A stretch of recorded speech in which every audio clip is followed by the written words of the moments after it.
एक समय की बात है। श्रीपुर नाम के एक गांव में रामेश्वर नाम का एक ब्राह्मण अपनी माँ के साथ रहता था। वो दिन रात भगवान शिव की भक्ति किया करता था। शिव नाम का जाप सदैव उसके मुख पर रहता था। ओम नमः शिवाय, ओम नमः शिवाय, ओम नमः शिवाय। रामेश्वर बेटा, आज भी तूने मुझे नहीं उठाया। खुद ही उठकर घर के सारे काम कर लिए, खीर भी भोग लगा दी तूने तो। हाँ माँ, मैंने सोचा फटाफट से काम करके खीर बना लेता हूं। शिवजी भी खीर के इंतजार में बैठे होंगे। ये लो, भोग की खीर खाकर बताओ कैसी बनी है। रामेश्वर बेटा, इस खीर को तू बचपन से शिवजी को खिलाता आ रहा है। जब तेरे बापू जिंदा थे तब वो प्रसाद की खीर खिलाते थे और उनके जाने के बाद तूने ये नियम बना लिया।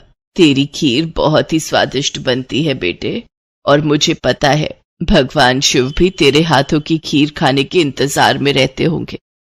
तभी तो मैं सुबह जल्दी उठकर सबसे पहले खीर ही बनाता हूँ ताकि भगवान शिव को भोग लगा सकूं। रामेश्वर का नियम था रोजाना सुबह जल्दी उठकर घर के सारे काम निपटाना और फिर भगवान शिव के भोग के लिए खीर का प्रसाद बनाना। ये कार्य पहले उसके पिता करते थे और पिता के जाने के बाद शिव जी की सेवा और खीर भोग की पूरी जिम्मेदारी रामेश्वर ने उठा ली। रामेश्वर को विश्वास था कि भगवान शिव उसके द्वारा खिलाई गई खीर को रोजाना ही खाते हैं। इसी विश्वास पर वो रोजाना खीर का भोग लगाता था और अपने भक्त के द्वारा भोग लगाई गई खीर को कैलाश पर्वत पर विराजमान भगवान शिव बहुत चाव से खाते थे। स्वामी, क्या बात है, आपको तो आनंद ही आनंद है। आपके भक्त आपको प्रेम से इतने स्वादिष्ट व्यंजन खिलाते हैं और आपका भक्त रामेश्वर तो नियम के अनुसार आपको खीर का भोग लगाता है। लाइए, थोड़ी सी खीर मुझे भी दे दीजिए। रामेश्वर के हाथों की खीर बहुत ही स्वादिष्ट होती है। हाँ देवी पार्वती, रामेश्वर इतनी स्वादिष्ट खीर का भोग लगाता है कि मन प्रसन्न हो जाता है।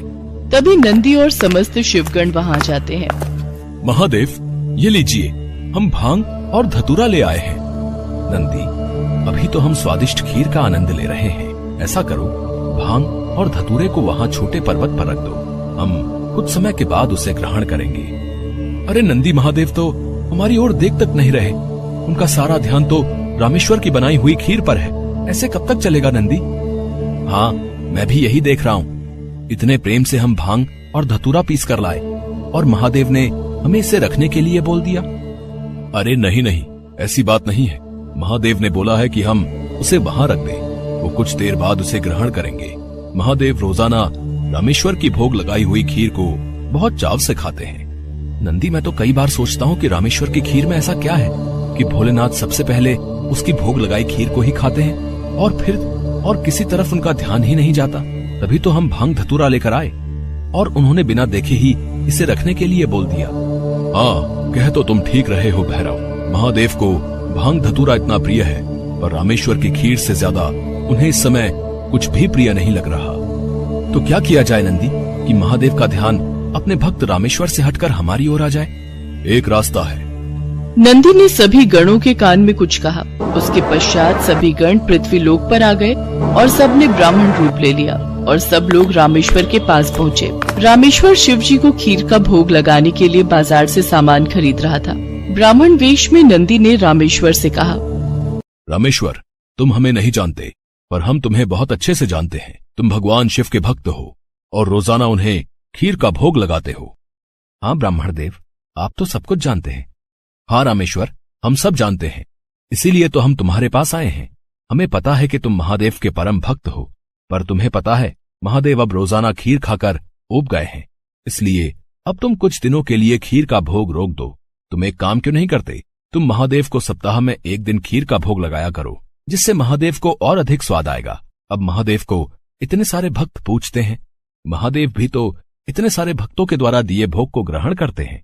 उनका पेट बहुत भर जाता है। अगर तुम उनको सप्ताह में एक दिन खीर का भोग लगाओगे तो उन्हें तुम्हारी खीर का इंतजार रहेगा और वो और अधिक आनंद से खीर खाएंगे। क्यों, हम सही कह रहे हैं ना? ये तो आप ठीक कह रहे हैं ब्राह्मण देव। इस विषय में तो मैंने कभी सोचा ही नहीं। अब मैं एक काम करता हूँ, मैं सप्ताह में एक दिन ही भगवान को खीर का भोग लगाया करूंगा, ताकि वो और भी भक्तों का प्रसाद ग्रहण कर सकें और फिर उन्हें मेरी खीर का बेसब्री से इंतजार रहे। भोला भाला रामेश्वर शिवगणों की बातों में आ गया शिवगण खुशी खुशी कैलाश वापस लौट आए। अब शिव जी रोजाना रामेश्वर की खीर का इंतजार करने लगे कि कब रामेश्वर उन्हें भोग लगाए और कब वो खीर का भोग खाए। पर कुछ दिनों तक रामेश्वर ने खीर का भोग बनाया ही नहीं, तो शिव जी को खीर कहाँ से मिलती। अब सप्ताह में एक दिन रामेश्वर ने खीर का भोग लगा दिया तो शिव जी ने खीर खा ली। फिर उसके बाद कुछ दिन और खीर नहीं मिली तो भगवान शिव सोच में पड़ गए। उन्होंने अपने नेत्र बंद किए और उन्हें सारी सच्चाई पता लग गई और भगवान शिव को गुस्सा आ गया। शिव जी को गुस्से में आया देख सभी गण उनके समक्ष हाथ जोड़कर खड़े हो गए। नंदी, श्रृंगी, वीरभद्र, भैरव, तुम सभी गण जानते भी हो कि तुमने क्या किया है। मेरे भक्त रामेश्वर के द्वारा भोग में अर्पित की गई खीर मुझे कितनी प्रिय है और तुमने उसे खीर का भोग रोजाना लगाने के लिए मना कर दिया। महादेव, हमें क्षमा कर दीजिए, हमसे भूल हो गई। महादेव, जब हम आपको खीर खाता हुआ देखते थे तो हम यही सोचते थे कि आप हमारी ओर ध्यान नहीं दे रहे हैं। अच्छा, तो ये कारण है। पर तुम सब ये नहीं जानते कि मेरा प्रेम अपने सभी भक्तों पर एक समान है। मैं भला तुम्हें कैसे भूल सकता हूँ। तुम तो मेरे हृदय में वास करते हो। तुम सब तो मेरी ही शक्तियों द्वारा उत्पन्न हुए हो।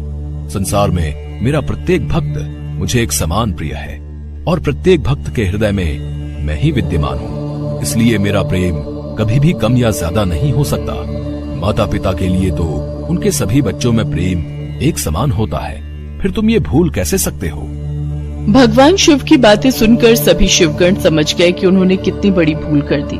सचमुच महादेव का प्रेम तो अपने सभी भक्तों के लिए एक समान रहता है। इसके बाद सभी शिवगण फिर से एक बार रामेश्वर के पास गए।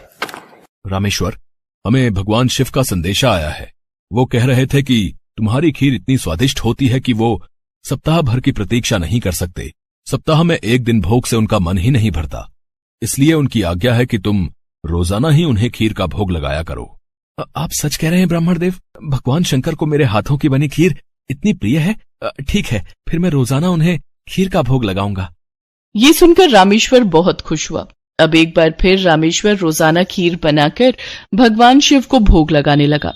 अब तो समस्त शिवगण भी भगवान शिव के साथ रामेश्वर द्वारा भोग लगी प्रसाद की खीर का आनंद लेते और खूब भरपेट खीर को खाते। भगवान शिव और देवी पार्वती दोनों सभी गणों को इस प्रकार खीर खाता देख मंद मंद मुस्कुराने लगे। भगवान शिव ने अपने परम भक्त रामेश्वर को सभी सुख सुविधाओं से पूर्ण रखा। उसके जीवन में कभी भी कोई कठिनाई नहीं आई। रामेश्वर का विवाह एक बहुत ही सुशील कन्या के साथ हुआ। उसके घर में 2 बच्चों का जन्म हुआ। अपने परिवार के साथ संपूर्ण जीवन खुशी खुशी व्यतीत करके रामेश्वर अंत में मोक्ष को प्राप्त हुआ। भोलापुर गांव में बृजपाल नाम का एक ब्राह्मण रहता था, जो कि बहुत ही आलसी स्वभाव का था। घर में उसकी पत्नी सुनीता और बेटी गुड्डी उसके साथ रहती थी। बृजपाल सारा दिन खाट पर ही पड़ा रहता था। बृजपाल दिन भर में बस एक ही काम करता था और वो था भगवान शंकर की पूजा। वो हर रोज सुबह शाम शंकर भगवान की पूजा करता, उनके नाम की माला जपता, फिर सो जाता। अपने आलस के कारण सारा दिन सोए रहने की वजह से अक्सर बृजपाल और उसकी पत्नी में खटपट होती रहती।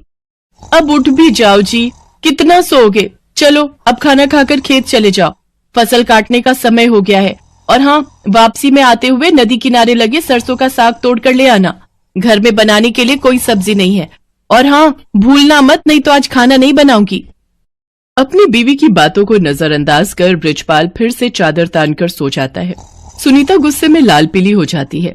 उधर कैलाश में बैठी माँ पार्वती शंकर भगवान से कहती हैं, हे नाथ, ये आपका कैसा भक्त है जो आपकी भक्ति के अलावा और कुछ काम नहीं करता, बस अपने आलसी शरीर के कारण खाट पर ही पड़ा रहता है, कोई कर्म नहीं करता। आपको तो ऐसे भक्त का मार्गदर्शन करना चाहिए। देवी, इसमें इसकी कोई गलती नहीं। ये सारा किया इसके पिछले जन्म का है। तब ये एक आलसी गधा हुआ करता था जो सारा दिन मेरे मंदिर के बाहर लेटा रहता था। मंदिर में जब भी मेरे नाम का उच्चारण भक्तगण करते तो उसका स्रोत उसके कानों में गूंजता और उसे नींद में भी मेरा ही नाम सुनाई देता। फिर एक रोज श्रवण मास में ये चल बसा और फिर अगले चारों में इसने मनुष्य रूप में जन्म लिया। लेकिन इसके पिछले जन्म के आलसी स्वभाव ने इसका पीछा नहीं छोड़ा। जब सही समय आएगा तब मैं इसे ज्ञान दूंगा। हे भगवान, क्या करूं मैं इस आदमी का? ये तो फिर से लेट गए। कब से कह रही हूँ उठ जाओ, खेतों में फसल बड़ी हो गई है। अगर समय रहते उसे नहीं काटा तो उसे जानवर चढ़ जाएंगे या कोई चुरा लेगा। सुन रहे हो ना मैं क्या कह रही हूँ? हे शिव जी, ना जाने इनका आलस कब खत्म होगा। इनके आलस से तो मैं अब तंग आ चुकी हूँ। सुनीता लगातार बड़बड़ाए जा रही थी, लेकिन आलसी ब्राह्मण के सर पर तो जूं तक न रेंगे। वो तो बस चुपचाप अपनी खाट पर लेटा हुआ था। बृजपाल को न उठता देख सुनीता गुस्से में आ जाती है और बाहर आंगन में रखी पानी की बाल्टी उठाकर लाती है और बृजपाल के ऊपर गिरा देती है। बृजपाल पूरा भीग जाता है और वो गुस्से में उठकर उससे लड़ने लगता है। काफी देर तक दोनों में खूब कहासुनी होती है। फिर वो गुस्से में घर से निकलकर शंकर भगवान के मंदिर में चला जाता है और वहां पहुंचकर शंकर जी से कहता है, हे शंकर भगवान, अपनी पत्नी की रोज रोज की झिकझिक से मैं तंग आ चुका हूँ। अगर मेरी भक्ति ने आपको प्रसन्न किया है तो मुझे आप दर्शन दीजिए प्रभु। इतना कहते ही वो जोर जोर से रोने लगता है। अपने प्रति उसका प्यार और श्रद्धा देखकर शंकर भगवान उसको दर्शन देते हैं और कहते हैं, बृजपाल, तुम्हारी भक्ति ने मुझे प्रसन्न किया है। तुम सचमुच मेरे परम भक्त हो। कहो, तुम्हें मुझसे क्या वरदान चाहिए? हे प्रभु, मुझे ऐसी कोई चीज दीजिए जो मेरी हर बात माने और मेरा सारा काम कर दे। ये लो, मेरा ये छोटा त्रिशूल। तुम इस त्रिशूल को जहां भी रखोगे वो अपना काम खुद ही करने लग जाएगा और काम पूरा होने के बाद ही रुकेगा।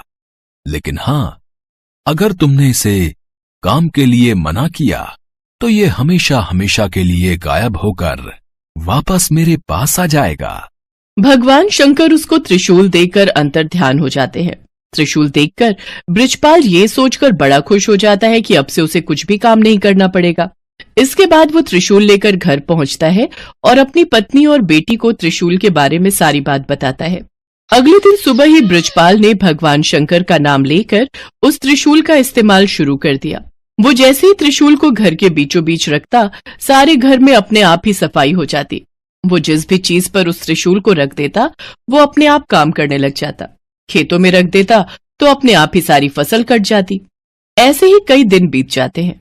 एक रोज जब सुनीता गुड्डी के साथ अपने मायके गई होती है तो बृजपाल त्रिशूल को गैस के पास रखकर कहता है, मेरे लिए जल्दी से स्वादिष्ट सा भोजन तैयार कर दो। चूल्हे पर अपने आप कढ़ाई चढ़ जाती है और उसमें खुद ही तेल मसाले पड़ने लग जाते हैं। देखते ही देखते स्वादिष्ट पकवान बनकर तैयार हो जाते हैं, जिन्हें बृजपाल बड़े ही चटकारे लेकर खाता है। आहा, वाह, मजा ही आ गया। वाह वाह वाह, क्या स्वाद है। रोज भाग्यवान के हाथों का भोजन करके तो मैं परेशान ही हो गया था। सच में कमाल का है ये त्रिशूल।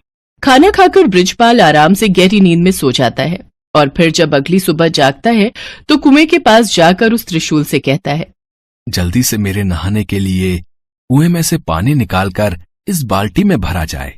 कुएं में से पानी निकालना हो, पौधों को पानी देना हो, साफ सफाई, कपड़े, बर्तन, सभी तरह के काम वो त्रिशूल बृजपाल के कहते ही कर देता। बृजपाल बगीचे में पड़ी पाइप के पास जाता है और अपने त्रिशूल को उससे छुआते हुए कहता है, पाइप, जल्दी से इस बगीचे में लगे पेड़ पौधों को अच्छे से पानी दे दो। पाइप अपने पौधों में पानी देने लग जाती है। फिर आलसी ब्राह्मण खुश होते हुए आराम से सोने चला जाता है, लेकिन सोने के कुछ देर बाद ही लाइट चली जाती है। फिर वो अपने त्रिशूल को हथपंखा पर रखते हुए कहता है, हे हाथ पंखे, जब तक लाइट नहीं आ जाती तुम मुझे इस पंखे से हवा करो। उसके ये कहते ही हथपंखा उसे हवा करने लगता है। कुछ देर बाद जैसे ही लाइट आती है तो वो हथपंखा बंद हो जाता है। एक दिन बृजपाल को बड़ी तेज भूख लग रही होती है। उसने खाली थाली अपने सामने रखी और जमीन पर बैठ गया। फिर त्रिशूल को थाली पर लगाकर कहने लगा, अब इसमें से जल्दी जल्दी स्वादिष्ट पकवान निकल कर आते जाए। कुछ ही देर में कई तरह के पकवान थाली में आते गए। कितना अच्छा होता अगर मुझे अपने आप खाना खाना ना पड़े और खुद ही मेरे मुंह में सारा खाना चला जाए। ऐसा कहकर उसने त्रिशूल को अपनी प्लेट पर लगाया और कहने लगा, अच्छे अच्छे पकवान जल्दी से मेरे मुंह में आ जाएं। उसके ऐसा कहते ही थाली में से तरह तरह के पकवान निकलकर उसके मुंह में जाने लगे और वो बड़े ही चटकारे लेकर उनको खाने लगा। पर ये मजा कुछ देर तक का ही था। कुछ ही देर में उसका पेट भर गया और वो खा नहीं पा रहा था। लेकिन पकवान थे जो कि उसके मुंह में लगातार जाते ही जा रहे थे। उसका पेट और मन पूरी तरह भर चुका था। वो जैसे ही उन्हें रोकने की बात सोचता है तो उसे भगवान शंकर की कही वो बात याद आई जिसमें उन्होंने कहा था कि अगर त्रिशूल को काम करते हुए रोका गया तो ये वरदान वहीं समाप्त हो जाएगा और त्रिशूल फिर से शंकर भगवान के पास पहुंच जाएगा। तभी वहां सुनीता गुड्डी के साथ अपने मायके से लौटकर पहुंच जाती है। वो दोनों ये सब देखकर हैरान रह जाती हैं। सुनिए जी, देखिए तो आपका पेट कितना फूलता जा रहा है। जल्दी से इस त्रिशूल को रुकने के लिए कहिए। बृजपाल शंकर भगवान के दिए वरदान को खोना नहीं चाहता था, लेकिन फिर भी वो थक हार कर कह ही देता है, रुक जाओ। उसके इतना कहते ही खाना रुक जाता है, लेकिन साथ ही वो त्रिशूल भी वहां से गायब हो जाता है। त्रिशूल को गंवाकर वो बड़ा ही दुखी हुआ, लेकिन अब वो कुछ भी नहीं कर सकता था। शंकर भगवान के दिए वरदान को अब वो खो चुका था। अभी तक बृजपाल ने जितने भी काम त्रिशूल को दिए थे वो सब कब रोकने हैं ये उसने साथ में ही बता दिया था, लेकिन खाना खाते हुए कब रुकना है ये कहना वो भूल गया था, जिस कारण खाना बिना रुके ही उसके मुंह में आता ही जा रहा था। सारी बात समझने के बाद बृजपाल कहने लगा, हे महादेव, मैं समझ गया। ये वरदान आपने मुझे सबक सिखाने के लिए दिया था। सचमुच में मैं कितना मूर्ख था जो हर छोटे छोटे काम के लिए भी आलस दिखाता था, और अब मुझे सीख मिल चुकी है कि छोटे छोटे काम के लिए किसी दूसरे पर निर्भर रहने से कितनी बड़ी मुसीबत आ सकती है। उस दिन के बाद से बृजपाल ने हमेशा हमेशा के लिए आलस त्याग दिया और हर रोज खेत जाने लगा। अपने सभी काम खुद करने लगा और दिन में 2 बार भगवान शंकर की पूजा भी करता। अब उसका जीवन पूरी तरह से सफल हो गया।